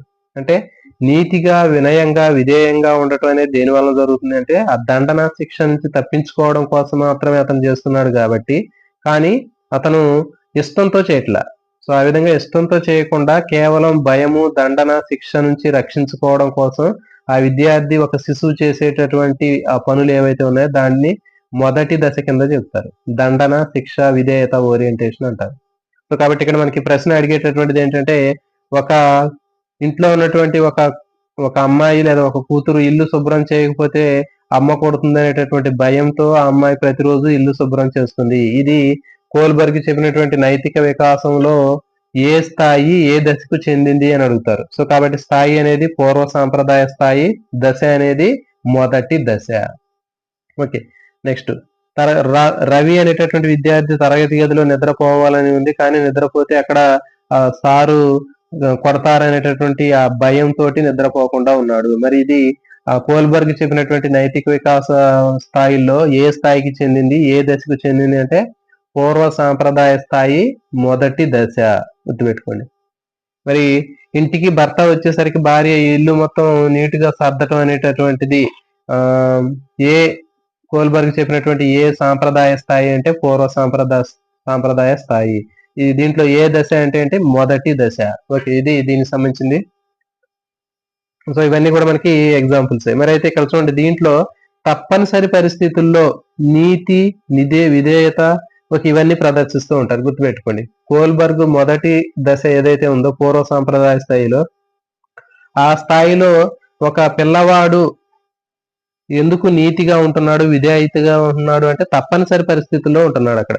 ఓకే, ఆ తప్పనిసరి పరిస్థితుల్లోనే నీతి, వినయం, విధేయత, మంచి లక్షణాలు ఉండటం ఇలాంటివి అతను పెంపొందించుకోవటం జరుగుతుంది. ఎందుకంటే ఎక్కడైతే మరి ఆ దండన శిక్ష నుంచి రక్షించుకోవడం కోసం మాత్రమే అతను నీతి, వినయం, విధేయతను అతను ప్రదర్శిస్తున్నాడు. నెక్స్ట్ ఇక చూడండి, మొదటిది భయంతో చేసేటటువంటిది అని చెప్పాం మనం. మొదటి దశ అనేటటువంటిది పూర్వ సాంప్రదాయ స్థాయిలో మొదటి దశలో విద్యార్థి దేంతో, ఒక శిశువు అనేటటువంటి వాడు దేంతోటి అతని ప్రవర్తన కనిపిస్తుందంటే ఒక భయంతో. ఓకే, భయంతో కనిపించేటటువంటి ప్రవర్తన అది. దండన శిక్షణ నుంచి విధేయత ఓరియంటేషన్ అతను పెంపొందించుకుంటున్నాడు. అంటే దండన శిక్ష జరగకుండా అతను విధేయతను ప్రదర్శించి వాటి నుంచి రక్షించుకుంటున్నాడు. ఇప్పుడు రెండోది చూద్దాం. సహజమైన, సంతోషకరమైన, సంతృప్తికరమైనటువంటి సాధనోపయోగ ఓరియంటేషన్. ఇది రెండోది. అంటే చూడండి, అంటే విద్యార్థికి లేకపోతే ఒక శిశువుకి తనకి ఏదైతే సంతోషంగా ఉంటుందో, ఏదైతే సంతృప్తినిస్తుందో, ఏదైతే ఏ పని చేస్తే తనకు ఉపయోగం ఉంటుందో ఆ పని మాత్రమే చేస్తాడు. ఓకే, అది ఏంటి అంటే రెండవది సహజమైనటువంటి సంతోష సంతృప్తికరమైనటువంటి ఓరియంటేషన్. అంటే అతను చేసేటటువంటి రెస్పాన్స్ దాన్ని ఓరియంటేషన్ అని చెప్పాం మనం. ఓకే, అంటే ఒక శిశువు గాని, ఒక పిల్లవాడు గాని ఏదైనా ఒక పని చేయాలంటే అతను ఎందుకు చేస్తాడు అంటే అతనికి సంతోషం కలగాలి, సంతృప్తి కలగాలి. ఇక్కడ ఈ దశ, రెండవ దశలో ఒక శిశువు ఏదైనా ఒక పని చేయాలి అంటే తాను సంతోషంగా ఉండాలి లేదా సంతృప్తి చెందాలి. ఆ చేసినటువంటి పని తనకు ఉపయోగపడితేనే ఆ పని చేస్తాడు. ఓకే, దాన్ని ఏమంటారంటే రెండవ దశ అంటారు. సంతోషము, సంతృప్తి, సాధనోపయోగ ఓరియంటేషన్ అన్నారు. ఇక్కడ చూడండి, మరి ఇక్కడ చూడండి, సాధనోపయోగ ఓరియంటేషన్ అని పేరులోనే ఉంది మనకి. ఈ సాధనోపయోగ ఓరియంటేషన్ అంటే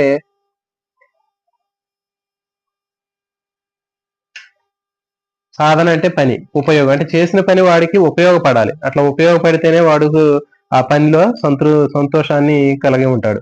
చూడండి, ఎగ్జాంపుల్ తీసుకుందాం మనం. సెల్ ఫోన్ ఇస్తేనే పిల్లలు ఏమంటారు, నేను ఒక అర్ధగంట నాకు ఫోన్ ఇచ్చి నేను గేమ్స్ ఆడుకుంటే నేను ఇల్లు ఊడుస్తానని చెప్తాడు. లేకపోతే సెల్ ఫోన్ ఇస్తేనే నేను చదువుకుంటానంటాడు. ఓకే, లేకపోతే కార్టూన్ ఛానల్ పెడితేనే నేను అన్నం తింటానంటాడు. లేకపోతే సెల్ ఫోన్ ఇస్తేనే నేను అన్నం తింటానంటాడు. లేకపోతే నాకు బొమ్మ కొని పెడితేనే నేను స్కూల్కి వెళ్తానంటాడు. సో కాబట్టి ఇక్కడ ఒక పని చేయాలి అంటే ఆ శిశువుకి సంతృప్తి అనేది ఉండాలి, సంతోషం అనేది, ఉపయోగం అనేది ఉండాలి. ఓకే, సో అట్లా ఉన్నట్లయితేనే దాన్ని మనకి ఏమని చెప్తారంటే అది రెండవ దశ అని చెప్తారు. పూర్వ సాంప్రదాయ స్థాయిలో ఉన్నటువంటి రెండవ దశ అనేది గుర్తుపెట్టుకోండి. సంతోషము సంతృప్తి ఉంటేనే తనకు ఉపయోగం ఉంటేనే, సంతోషము సంతృప్తి ఉంటేనే, తనకు ఉపయోగం ఉంటేనే ఒక పని చేస్తాడు. ఇది కోల్బర్గ్ చెప్పినటువంటి సాంప్రదాయ స్థాయిల్లో ఏ సాంప్రదాయ స్థాయి ఏ దశ అని అడుగుతారు. అది పూర్వ సాంప్రదాయ స్థాయి, తర్వాత రెండవ దశ గుర్తుపెట్టుకోండి. మొదటి దశ అనేది దండన శిక్ష అని చెప్పిన మనం.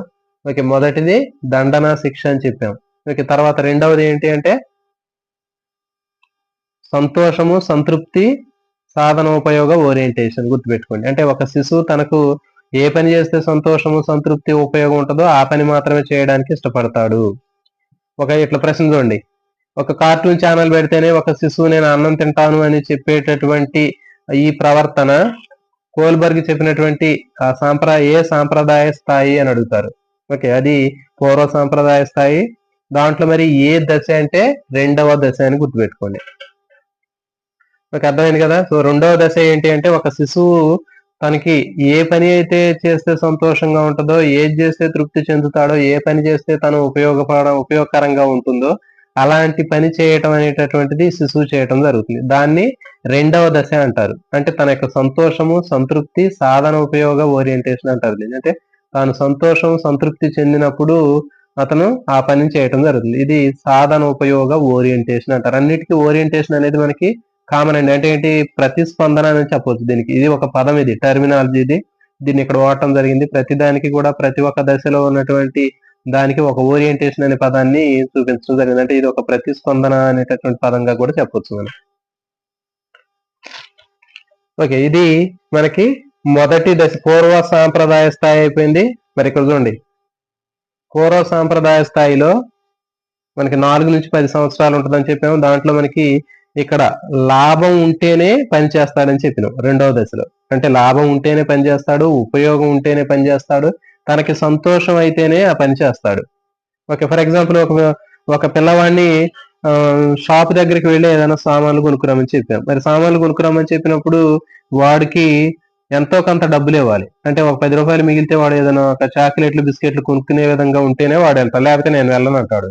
అర్థమవుతుంది కదా. సో కాబట్టి మరి అతనికి మరి ఏమి ఇవ్వకుండా మనం డబ్బులు తర్వాత ఇస్తాంలే, మనం తెలిసిన వాళ్ళే పోయి తీసుకురారంటే వాడేమంటాడంటే మరి కావాల్సినటువంటి మాత్రమే తెస్తే నాకేంటి ఉపయోగం, నేను కూడా ఏదో ఒకటి తెచ్చుకుంటానని చెప్తాడు. సో కాబట్టి వాడికి ఉపయోగం ఉంటేనే ఆ పని అనేది చేస్తాడు. నెక్స్ట్ రెండవది, ఇది మనకి పూర్వ సాంప్రదాయ స్థాయి అయిపోయిందండి. నెక్స్ట్ సాంప్రదాయ స్థాయి రెండవది. మరి ఈ సాంప్రదాయ స్థాయి తీసుకున్నట్లయితే సాంప్రదాయ స్థాయిలో మనకి ఇదిగోండి 11 సంవత్సరాల నుంచి 13 సంవత్సరాల వయసు వరకు ఉంటుంది. సాంప్రదాయ స్థాయి అనేది మనకి 11 సంవత్సరాల నుంచి 13 సంవత్సరాల వయసు వరకు ఉండేటటువంటిది సాంప్రదాయ స్థాయి. 11 నుంచి 13 సంవత్సరాల వరకు ఉంటుంది ఇది. ఓకే, దీంట్లో మరి 3వ దశ 4వ దశ ఉంటాయి. చూడండి, దీంట్లో సాంప్రదాయ స్థాయిలో ఉండేటటువంటి దశలు ఏంటి అంటే 3వ దశ 4వ దశ. ఓకే, 3వ 4వ దశలు అనేది దేనికి సంబంధించినవి అంటే సాంప్రదాయ దశకు చెందినవి. మరి ఇప్పుడు వీటి గురించి చూద్దాం. మరి 3వ దశను ఏమని పిలుస్తారు, 4వ దశను ఏమని పిలుస్తారో చూద్దాం. ఓకే, చూడండి, మరి 3వ దశను ఏమని పిలుస్తారు అంటే చూడండి, మంచి బాలుడు మంచి బాలిక ఓరియంటేషన్ అంటారు. ఓకే, అంటే పేరులోనే కనిపిస్తుంది మంచి బాలుడు మంచి బాలిక ఓరియంటేషన్. అంటే ఒక మంచి బాలుడుగా మంచి బాలికగా అతను గుర్తింపు తెచ్చుకోవాలి, అంటే ప్రతిస్పందించాలి. ఓరియంటేషన్ అని చెప్పాం కదా. అంటే ఒక శిశువు ఒక మంచి బాలుడు, ఒక అబ్బాయి అయితే నేను మంచి బాలుడిని అని గుర్తింపు తెచ్చుకోవాలి, అమ్మాయి అయితే నేను మంచి బాలిక అని గుర్తింపు తెచ్చుకోవాలి, అయితే ప్రతిస్పందన పెంపొందించుకోవాలి అనేటటువంటిది ఏదైతే ఉందో దాన్ని మంచి బాలుడు మంచి బాలిక ఓరియంటేషన్ అని చెప్తారు. ఓకే, ఇక్కడ మరి ఏంటి అంటే ఇతరులు మన నుంచి ఆశించే ప్రవర్తనను ప్రదర్శించటం. అంటే మనం వేరే వాళ్ళకి ఎట్లా ఉంటే వాళ్ళకి నచ్చుతామో అట్లా ఉండాలండి. సింపుల్ గా చెప్పాలంటే ఈ మంచి బాలుడు మంచి బాలిక అనేటటువంటి ఓరియంటేషన్ లో ఒక బాలుడు గాని ఒక బాలిక గాని ఎట్లా ఉంటే తను ఎలా ఉండాలి అనుకుంటుందంటే ఇతరులకి తాను ఏ విధంగా ఉంటే వాళ్ళకి మనం నచ్చుతాము అనేటటువంటి విషయం ఉంటుందో ఆ విధంగా తాను ఉండటం జరుగుతుంది. సో దాన్ని ఏమంటారంటే మంచి బాలుడు మంచి బాలిక ఓరియంటేషన్ అంటారు. చూడండి, ఇతరులు మన నుంచి ఆశించే ప్రవర్తన ప్రదర్శించడం. ఇతరులు మన నుంచి ఏం ఎక్స్పెక్ట్ చేస్తున్నారో మనం అదే విధంగా ఉండాలని పిల్లలు అనుకుంటూ ఉంటారు. ఓకే. సో ఫర్ ఎగ్జాంపుల్ మంచి చూడండి, ఇంటర్ తర్వాత తల్లిదండ్రులకి ఏమి ఇష్టం అంటే టీటీసీ చేయటం అంటే ఇష్టం. ఫర్ ఎగ్జాంపుల్ ఒక తల్లిదండ్రులకి ఒక పిల్లవాడు ఉన్నాడు. ఓకే, 10 ఇంటర్మీడియట్ అయిపోయింది. ఇంటర్ అయిపోయిన తర్వాత వాళ్ళు ఏమనుకుంటున్నారు, ఆ అబ్బాయిని టీటీసీ చేయించాలనుకుంటున్నారు. మరి అతను ఆ తల్లిదండ్రుల ఇష్టం మేరకు అతను ఏం చేస్తున్నాడు, టీటీసీ చేస్తున్నాడు. సో కాబట్టి ఇది ఏంటి అంటే మనకి ఏ స్థాయి, ఏ దశ అంటే సాంప్రదాయ స్థాయి. ఓకే, 3వ దశ. సాంప్రదాయ స్థాయి 3వ దశగా దీన్ని చెప్తారు. దాక్షి ఎట్లా సరే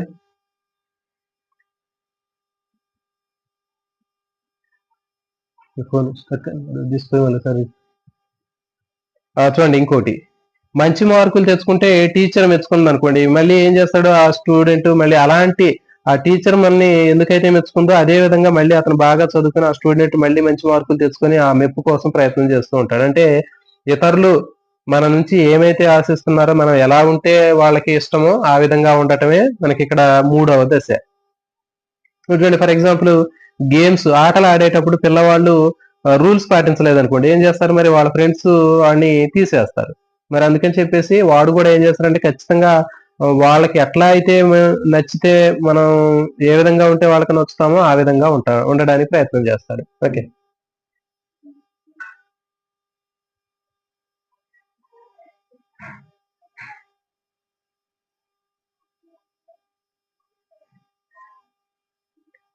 తర్వాత చూడండి, పిల్లలు ఉదయం 5 గంటలకి లేచి పనులు చేస్తూ ఉంటారు. మరి ఉదయం ఎందుకు లేస్తున్నారంటే వాళ్ళ తల్లిదండ్రులు 5ంటికి లేచి పని చేయడం వల్ల వాళ్ళకి మంచి పిల్లలుగా వాళ్ళు గుర్తింపు తెచ్చుకుంటున్నారు. అంటే అట్లా ఉంటే వాళ్ళ తల్లిదండ్రులకి ఇష్టం కాబట్టి, వాళ్ళ తల్లిదండ్రులకి ఎట్లా ఉంటే ఇష్టమో అట్లా వాళ్ళు ఏం చేస్తున్నారంటే లేచి ఆ టైంకి పొద్దున్నే లేచి ఇంట్లో పనులు చేస్తూ ఉంటారు. ఓకే. తర్వాత 6వ తరగతి నుంచి ఒక పిల్లవాడిని తీసుకున్నట్లయితే వాడు మెడిసిన్ చదవటం అంటే ఇష్టం కాబట్టి వాళ్ళ పేరెంట్స్ కి వాడిని మెడిసిన్ చేయాలనిపిస్తుంది. కాబట్టి వాడు ఒక డాక్టర్ గా అవ్వాలనుకున్నాడు కాబట్టి వాడు ఏం చేస్తున్నాడంటే 6వ తరగతి నుంచే వాడు ఆ సబ్జెక్టు సంబంధించినటువంటివి ఇష్టంగా చదువుతూ ఉంటాడు. అంటే తాను ఏ విధంగా ఉంటే వాళ్ళ పేరెంట్స్ కి లేకపోతే బయట ఉన్నటువంటి వాళ్ళకి నచ్చుతాడో ఆ విధంగా ఉండటమే ఏంటి అంటే ఇది 3వ దశ. మంచి బాలుడు మంచి బాలిక ఓరియంటేషన్ అంటారు, పేర్లోనే ఉంది. మనం ఎట్లా ఉంటే వేరే వాళ్ళకి నచ్చుతామో ఆ విధంగా మంచిగా ఉండటమే 3వ దశ. చూడండి, ఇంట్లో పిల్లలు కొట్టుకుంటూ ఉంటారు. మరి అట్లా కొట్టుకుంటే ఏం చేస్తుంటారు, తల్లిదండ్రులకు నచ్చదు కదా. సో మరి వాళ్ళు ఏం చేస్తారంటే ఆ పిల్లలు ఇంట్లో తల్లిదండ్రులకు నచ్చినట్లుగా కొట్టుకోకుండా ఇంట్లో పనులు చేసుకుంటూ సహాయం చేయటమే వాళ్ళు వాళ్ళు ఆ విధంగా ఉండాలనుకుంటూ ఉంటారు. సో దీన్ని ఏమంటారు అంటే సాంప్రదాయ స్థాయి. దాంట్లో మనకి 3వ దశ గుర్తుపెట్టుకోండి, ఇది 3వ దశ. ఇంట్లో ఉన్నటువంటి పిల్లలు, తరచూ కొట్టుకునేటటువంటి పిల్లలు వాళ్ళ తల్లిదండ్రులకి నచ్చే విధంగా వాళ్ళు ఇంట్లో గొడవ పెట్టుకోకుండా, కొట్టుకోకుండా ఉంటూ తల్లిదండ్రులకు సహాయం చేస్తూ ఉన్నారు. మరి ఇది కోల్బర్గ్ చెప్పినటువంటి నైతిక వికాస సిద్ధాంతంలో ఎన్నవ స్థాయి, ఎన్నవ దశ అని అడిగితే మనకి ఇది సాంప్రదాయ స్థాయి 2వ దశ. ఓకే. సో ఇది దీనికి సంబంధించింది. నెక్స్ట్ 4వది సాంప్రదాయ స్థాయిలో 4వ దశ అనేది ఇది మనకి సాంప్రదాయ స్థాయిలో 3వ దశ, 4వ దశ ఉంటది కదా. కాబట్టి 3వ దశ మనకి అయిపోయిందంటే మంచి బాలుడు మంచి బాలిక అనేటటువంటి ఓరియంటేషన్ అని చెప్పాము. దాని తర్వాత 4వ దశ ఏంటి అంటే సాంఘిక క్రమాన్ని పాటించి అధికారానికి విధేయతగా ఉండేటటువంటి ఓరియంటేషన్. ఇది 4వది. సాంప్రదాయ స్థాయిలో ఉన్నటువంటి 3, 4 ఉంటాయని చెప్పాము. 3వది అయిపోయింది, ఇది 4వ దశ. అంటే మొత్తం ఓవరాల్ గా మనకి 4వ దశ అండి. ఇది దీంట్లో 4వ దశ కాదు, గుర్తుపెట్టుకోండి. ఓవరాల్ గా మనకి ఫస్ట్ నుంచి వచ్చేటటువంటి దాంట్లో ఇది 4వ దశ. తర్వాత సాంప్రదాయ స్థాయిలో ఉండేటటువంటిది ఇది. మరి దీంట్లో చూడండి, పేరులోనే ఉంది, సాంఘిక క్రమాన్ని పాటించి అధికారానికి విధేయతంగా ఉండటం అనేటటువంటిది ఇది 4వ దశ. అంటే ఏంటి చూడండి, సాంఘిక క్రమాన్ని పాటించడం అంటే ఇక్కడ ఒక పదం గుర్తుపెట్టుకోండి, పెద్దలు చెప్పిన వాటిని తూచా తప్పకుండా పాటించడం అనేది దేనికి సంబంధించింది అంటే 4వ దశకి చెందింది. ఎగ్జాంపుల్ ఏంటంటే చూడండి, పెద్దలను గౌరవించడం, సామాజిక నియమ నిబంధనలు పాటించడం, అవన్నీ కూడా దేనికి సంబంధించినవి ఏంటి 4వ దశకి చెందినవి అని గుర్తుపెట్టుకోండి. అంటే సాంఘిక క్రమాన్ని పాటించి అధికారానికి విధేయతగా ఉండే ఓరియంటేషన్ అని గుర్తుపెట్టుకోండి. చూడండి, ఫర్ ఎగ్జాంపుల్ దీని మీద అడిగేటటువంటి బిట్లు చూడండి, సామాజిక నియమ నిబంధనలు పాటించడం, చెత్తని రోడ్డు మీద వేయకుండా ఉండటం, జనగణమన పాట పాడేటప్పుడు నిలబడటం, తర్వాత సిగ్నల్ దగ్గర ఆగటం, తర్వాత జీబ్రా మార్క్ దగ్గర రోడ్డు దాటడం, మీకు ఎట్లాంటివి మనం చూస్తూనే ఉంటాం. అంటే వన్ వేలో బండి మీద వెళ్ళేటప్పుడు రివర్స్ లో ఎదురుగా వెళ్లకుండా ఉండటం, ఓవర్టేక్ చేయకుండా ఉండటం, ఇట్లాంటివన్నీ ఉంటాయి కదా. సో తర్వాత హెల్మెట్ పెట్టుకుని బండి నడపటం, సీట్ బెల్ట్ పెట్టుకుని డ్రైవింగ్ చేయటం, డ్రైవింగ్ లైసెన్స్ లేకుండా పోకుండా ఖచ్చితంగా డ్రైవింగ్ లైసెన్స్ దగ్గర పెట్టుకోవటం, ఇంకా తర్వాత నో పార్కింగ్ దగ్గర బండి పెట్టకుండా ఉండటం, నెక్స్ట్ టైంకి పాఠశాల అసెంబ్లీకి హాజరవటం. సో ఇవన్నీ ఏంటి అంటే సాంఘిక క్రమాన్ని పాటించడం. ఇవన్నీ కూడా మనకి చెప్పాం కదా, సాంఘిక క్రమాన్ని పాటించేటటువంటి నియమాలన్నీ కూడా ఇవన్నీ. సో వీటిని ఏ దశగా పరిగణిస్తారు అంటే 4వ దశగా పరిగణిస్తారు. ఇది దేనికి సంబంధించింది అంటే ఏ స్థాయికి చెందింది అంటే సాంప్రదాయ స్థాయి. దశ ఎన్నోది అంటే 4వ దశ, గుర్తుపెట్టుకోండి, చాలా చాలా ఇంపార్టెంట్. ఓకే. సో కాబట్టి 4వది ఏంటంటే సాంఘిక క్రమాన్ని పాటించడం, అధికారానికి విధేయతగా ఉండేటటువంటి ఓరియంటేషన్, పెద్దవాళ్ళు చెప్పినటువంటి తూచా తప్పకుండా పాటించడం, పెద్దలను గౌరవించడం, సామాజిక నియమ నిబంధనలు పాటించడం అనేవి మొత్తం కూడా దీనికి సంబంధించినటువంటివి. 4వది చెత్త మీద రోడ్డు మీద వేయకుండా ఉండటం, జనగణమన గీతం పాడేటప్పుడు నిలబడటం, తర్వాత ఇంకా స్కూల్కి టైంకి రావటం, ఇట్లాంటివన్నీ కూడా ఏవైతే ఉన్నాయో అవన్నీ కూడా మనకి 4వ దశకి చెందినవి.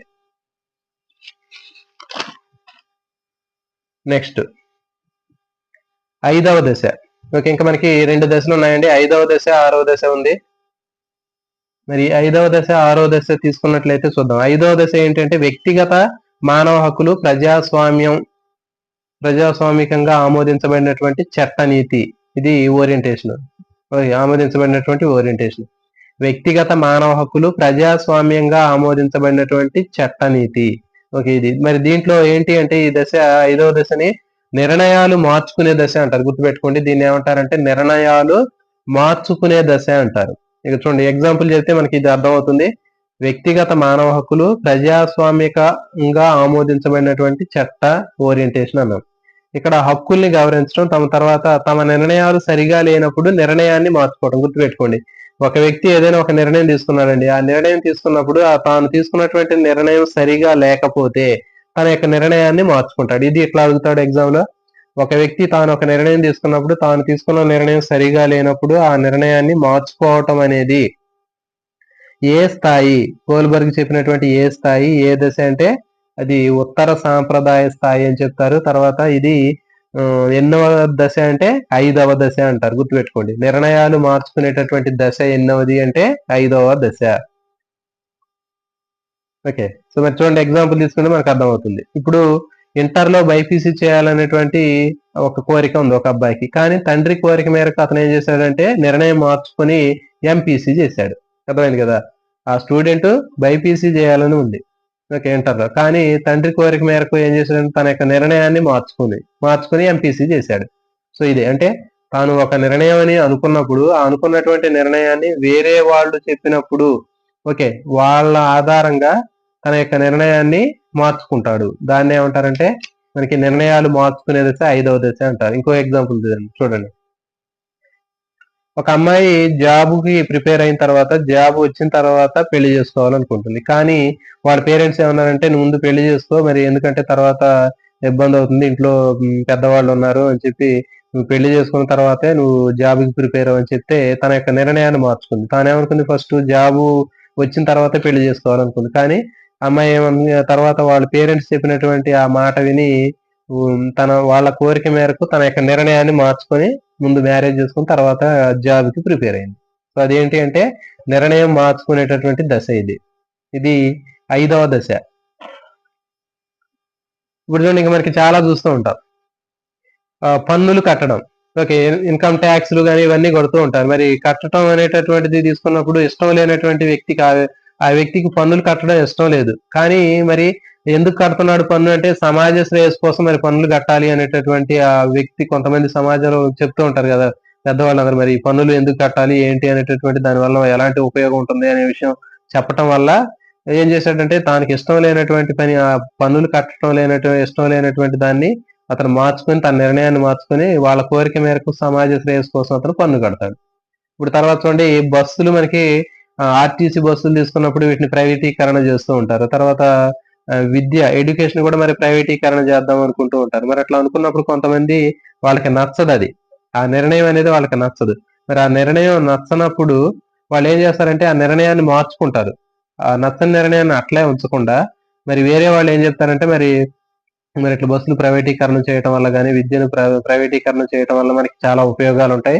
ఇంకా ఎక్కువ అవకాశాలు కల్పించబడతాయి, మనకి సౌకర్యాలు ఎక్కువగా ఉంటాయి అని ఎప్పుడైతే వేరే వాళ్ళు చెప్తారో, వాళ్ళు చెప్పినప్పుడు వాళ్ళ నిర్ణయాన్ని వాళ్ళ కోరిక మేరకు తన యొక్క నిర్ణయాన్ని మార్చుకొని, ఓ నిజమే కదా, ఇట్లా మరి బస్సులు తర్వాత ఈ ఎడ్యుకేషన్ ఇవన్నీ కూడా ప్రైవేటీకరణ చేయడం వల్ల మనకు ఉపయోగం ఉంటుంది అని అతను తన యొక్క నిర్ణయాన్ని మార్చుకుంటాడు. ముందు ఏ రకమైనటువంటి నిర్ణయం ఉందో ఆ నిర్ణయాన్ని మార్చుకొని తర్వాత వేరే ఒక నిర్ణయాన్ని తీసుకుంటున్నాడు వాళ్ళకి నచ్చినట్లుగా. సో ఇది ఏంటి అంటే మనకి 5వ దశ. అర్థమైంది కదా, అంటే ప్రజాస్వామికంగా ఆమోదించబడినటువంటి చట్టనీతి అంటారు దీన్ని. హక్కుల్ని గౌరవించడం, తర్వాత వ్యక్తిగత మానసిక హక్కులు అంటారు దీన్ని.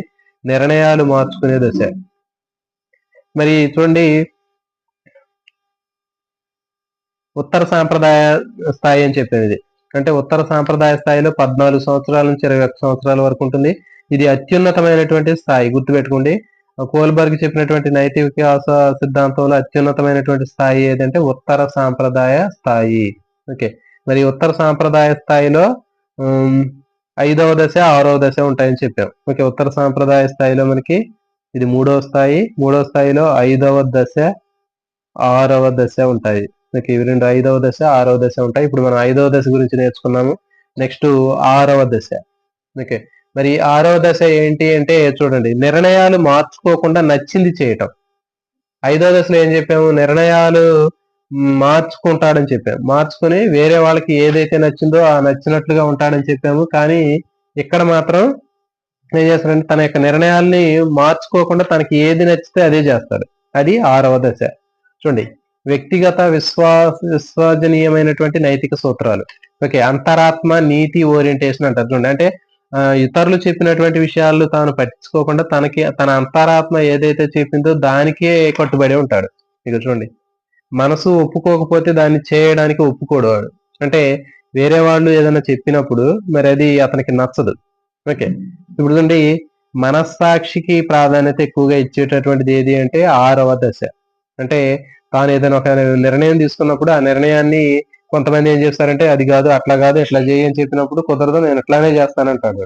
ఓకే, దాన్ని ఏమంటారంటే 6వ దశ అంటారు. నిర్ణయాలు మార్చుకోకుండా తనకి ఏదైతే నచ్చిందో ఆ నచ్చిందే చేస్తూ ఉంటాడు. మనస్సాక్షికి నచ్చకుండా ఏ పని చేయడు ఆయన. వేరే వాళ్ళు చెప్పినా గానీ ఒప్పుకోడు. దాన్ని ఏమంటారంటే దశ 6 అంటారు. చూడండి, ఎగ్జాంపుల్ తీసుకుందాం. పెళ్లి తర్వాత జాబ్ అని చెప్పారు. ఒక ఇంట్లో పేరెంట్స్ ఇంతకు ముందు చెప్పాం కదా, ఒక అమ్మాయి జాబ్ వచ్చిన తర్వాత ఏంటి పెళ్లి చేసుకోవాలని అనుకుంది. కానీ వాళ్ళ పేరెంట్స్ ఏం చెప్పారు, పెళ్లి చేసుకున్న ముందు పెళ్లి చేసుకో, తర్వాత జాబు తర్వాత చేసుకోవచ్చు అని చెప్తే, కానీ ఇక్కడ ఏమని చెప్తుందంటే ఈ అమ్మాయి కుదరదు, నేను ముందుగానే జాబ్ వచ్చిన తర్వాతే నేను పెళ్లి చేసుకుంటానని చెప్తూ ఉంది. ఓకే, దీన్ని ఏమంటారంటే మనకి 6వ దశ అంటారు. అంటే తన యొక్క నిర్ణయాన్ని మార్చుకోదు, తనకు నచ్చిందే చేస్తూ ఉంటుంది. ఇక్కడ తనకు నచ్చిందే చేయటం, తన యొక్క నిర్ణయాన్ని మార్చుకోకుండా ఉంటే దాన్ని ఏమంటారంటే 6వ దశ అంటారు. అంటే తన యొక్క అంతరాత్మ ఏదైతే ఉందో ఆ అంతరాత్మ అనేటటువంటిది చెప్పిన దాన్ని బట్టి అతను ఫాలో అవుతాడు. ఇంకో ఎగ్జాంపుల్, ఇంటర్మీడియట్ లో ఎంపీసీ చేయమని అన్నారు. ఫర్ ఎగ్జాంపుల్, పేరెంట్స్ ఏం చెప్పారు, ఇంటర్మీడియట్ లో ఎంపీసీ గ్రూప్ చేయమని చెప్పారు పేరెంట్స్. కానీ వాడికి బైపీసీ మాత్రమే ఇష్టం ఉంది. సో కాబట్టి అతను బైపీసీ మాత్రమే చేస్తాడు. ఓకే, కానీ 5వ దశలో ఏంటి, ఆ పేరెంట్స్ ఎంపీసీ చేయమన్నప్పుడు ఆ పేరెంట్స్ చెప్పినటువంటి గ్రూప్ ఎంపీసీ, కానీ అతనికి నచ్చినటువంటి గ్రూప్ బైపీసీ. కానీ 5వ దశలో తనకి నచ్చినటువంటి గ్రూప్ బైపీసీ అయినప్పటికీ కూడా అతను ఏం చేశాడు, తన నిర్ణయాన్ని మార్చుకుని ఇతరుల కోసం తన యొక్క నిర్ణయాన్ని మార్చుకుంది. తన ఫ్యామిలీ కోసం వాళ్ళకి ఎంపీసీ ఇష్టం కాబట్టి తాను కూడా ఎంపీసీ చేశాడు. కానీ ఇక్కడ 6వ దశలో ఏంటి అంటే అతనికి ఇంటర్మీడియట్ లో ఎంపీసీ చేయమని అడిగితే పేరెంట్స్ అతను ఏం చేశాడంటే నాకు బైపీసీ ఇష్టం, నేను బైపీసీ చేస్తానని చెప్తున్నాడు. సో కాబట్టి ఇతరుల కోసం తన యొక్క నిర్ణయాల్ని మార్చుకోడు. తన మనసులో ఏదైతే అనుకున్నాడో, తన అంతరాత్మ ఏ విధంగా చెప్పిందో దాన్ని మాత్రమే చేయడానికి అతను ఇష్టపడతాడు. ఓకే, సో ఇది దీనికి సంబంధించినటువంటి ఎగ్జాంపుల్. ఓకే, కాబట్టి ఇవి మనకి అర్థమయ్యాయి కదా. 6వ దశ ఏంటి అంటే నిర్ణయాలు మార్చుకోకుండా నచ్చింది చేస్తే అది 6వ దశ. నిర్ణయాలు మార్చుకుంటే 5వ దశ. Okay, next